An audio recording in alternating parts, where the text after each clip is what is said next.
Соңғы 10 жылда жаһандық цифрландырудың нәтижесінде интернет пайдаланушылар саны 2 есеге өсті.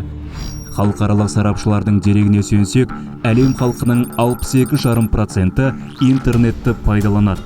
Ал әлеуметтік желіге тіркелгендер саны 4,62 миллиардқа жетіпті.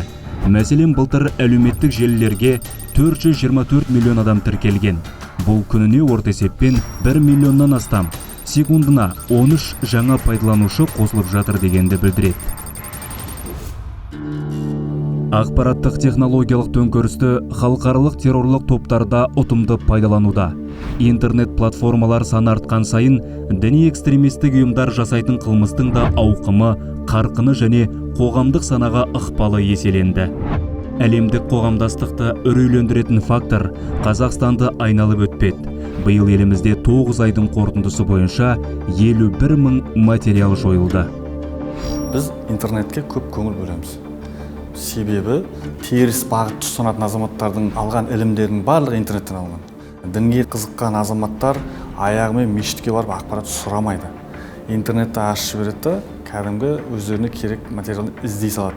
Биыл да 5 айдың қорытындысы бойынша біз 1200 адамды радикалды топтардан шығардық, тек ВКонтактеде. Интернетте радикалды идеологияға адам арбау бірнеше сатыда жүреді. Алдымен ислам тарихы, ата-анаға құрмет сынды ғибратты әңгімелерімен аудиторияны баурайды.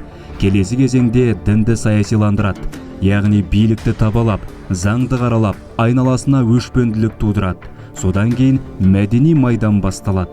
Шариғатқа қарсы деген желеумен дәстүрді даттап, ұлттық болмысымызды балталайды.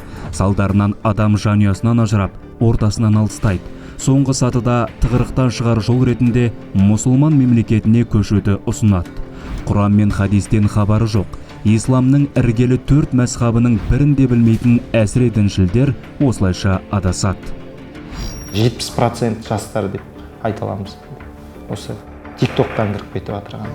Өйткені өз жерде бір уағызды айтқанда қысқартып қана салады.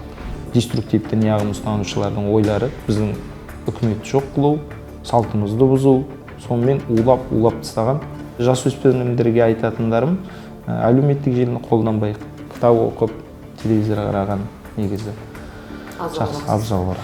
Аналитикалық интернет карта жүйесімен жұмыс жасап отырмыз. Ол жерде біз мына Маңғыстау облысындағы деструктив діни ағым парақшаларына тіркелген азаматтарға ескерту жазамыз, немесе оларға хабарласып түсіндіру жұмысын жүргіземіз жеке-жеке.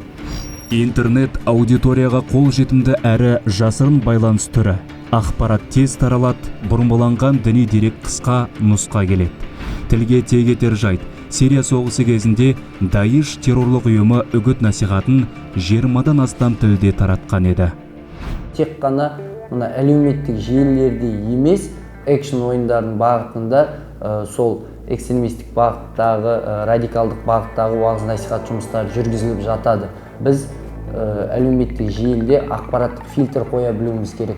Біз жастарға ақпараттық фильтр дейтін түсінікті енгізуіміз керек. Ғаламтор пышақпен теңестіреді үлкен кісілерді. Себебі пышақпен қолда кесуге болады, нанда кесуге болады. Біз ғаламторды қандай мақсатта пайдаланамыз, сәйкесінше ол бізге солай қызмет атқарады. Дін интернеттен үйренетін құндылық емес. Ұстаз алдында отырып, сауат ашқан адам адаспайды. Ал сенімді ресурстардан алған ілім тура жолға бастайды.